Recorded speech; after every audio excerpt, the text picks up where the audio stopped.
My goal for this year was to read 24 books. And I've read 0. Well, now I've read 1, but I didn't read it. But I'm still gonna count it. I'm gonna say read, even though it's not read, it's listened, but I will count it.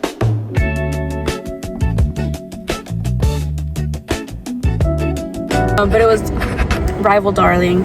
It was cute. Whatever, 3.5 stars. Now, I've started this book called The Calling by Elsie Pye. I like it so far. It's giving Snow White vibes. I've kind of already figured out the whole plot. Okay.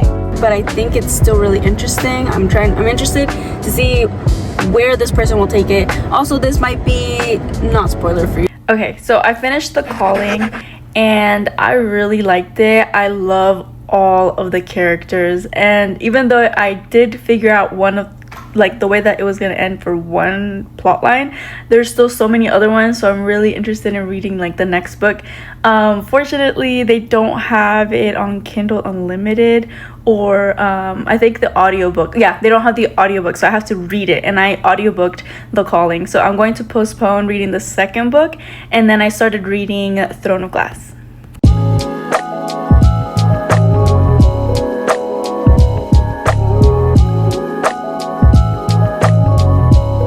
I finished Throne of Glass and I gave it like a 3.5 or 4 stars, I don't remember.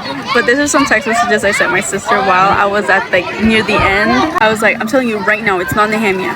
It's the king providing permissions for the magic details of to Duke Parrington, or just Duke P, summoning the beast, and Cain becomes a beast. He gains the person's strength by eating him. Selena would have been next, but she saw the marks of someone else was taken.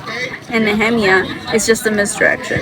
Okay, I wasn't off. Cain still summoned the beast, but I don't know yet if the dude aided him or not. And she reached the doors to the castle. The dude grinned at her, and the dream shattered. I said, insane. I put in quotations that it said, blood bonds can't be broken. That Elena said that, so I was like, okay, so probably Selena is related to Elena somehow. Maybe she's like a descendant or something. And then I was like, I said, it is complete, which is the next book. And I completed that on May 28th. Yeah, I really liked the book. It was really fun. I think I gave it a 4 stars.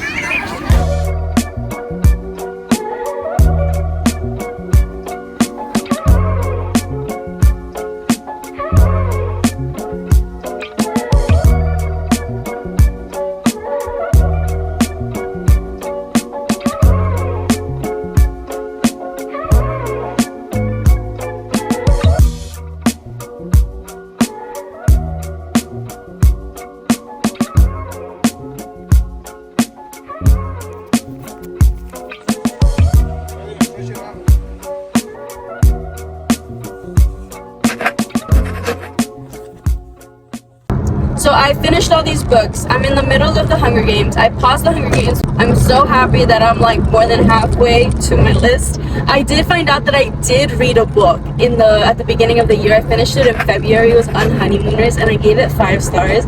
But I completely forgot about it because it's been so long. I genuinely thought that I read that book last year, but that was the first book I read. The thing is, I start so many books all the time, so it's just like I've entered so many worlds, but I haven't completed the mission of like what that world was created for. So anyways, me and my friend, we said that we were going to read that series of the Hunger Games because we never read the books, but we did watch the movies and we were interested in reading them. So we were like, let's just jump in together. And I was like, okay. I jumped in. I was like about to get to part 2, and I was like, hey, where are you at? And she's like, I just finished chapter 1. And I was like, she's been in a book slump this like past month, so I was like, okay, I'm gonna wait for you. So I'm like, I forced myself to pause on Hunger Games so that I like focused on reading the Sarah J. Maas books. Oh my goodness, I'm like, can't wait to get back into the world of Hunger Games because I really love the books. I think I love the books more than the movies for sure, because I can like see so much more of why she's doing certain things. Like she's just so like unnecessarily like not on purpose funny. I also was in the middle of reading the book of Dune. The book of Dune. Sounds funny. Anyways, the Dune the first book of Dune. The thing is, okay, I watched the movies. I've seen all the movies, and I was like, oh, that's so cool. When I first found out that they were gonna make them into a movie, I tried to audiobook the book, and I was like, I have no idea what they're saying. What the heck is a Bene Gesserit? I don't understand a single word. Plus, I was audiobooking it, and so I wasn't able to use the glossary that's in the actual physical book, which would have been handy. And I also didn't want to look anything up because I was like, I'm gonna get spoilers. I hate getting spoilers. So I was just like, okay, I'm not gonna get spoilers. I'm just gonna try and read it. I tried, couldn't do it. I didn't understand a single thing. I was so confused. So I was like, okay, whatever. This was like 4 years ago, 3 years ago. I don't know when the first movie was gonna come out. And so then again, now I was like, you know what? I'm gonna try and get back into it now that I've seen the movies. Now that I kind of understand where where the show is going, the movie, where the series is going. Like, I kind of understand what's happening, but I wanted to understand more because I feel like there's a lot that movies can't. They just can't include because there's a lot of like inner monologue.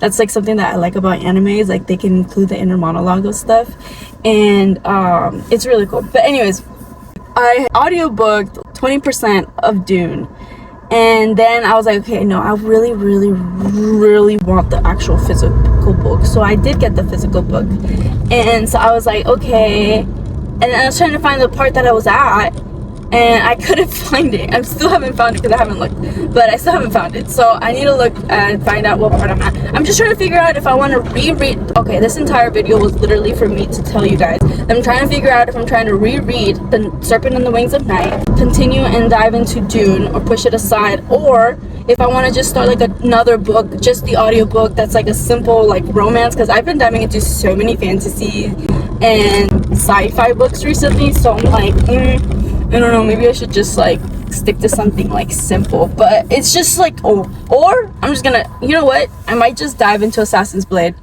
That's how my sister read it, like the first 2 books and then the prequel.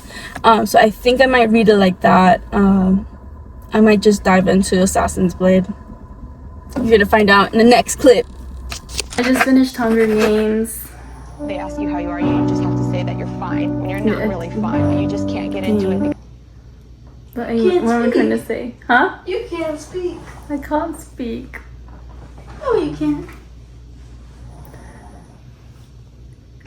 I want to see if they can like give us like Peeta's POV in the books. I'm not sure if they do that in the other books, but that would be super cool. Yeah, Peeta chips.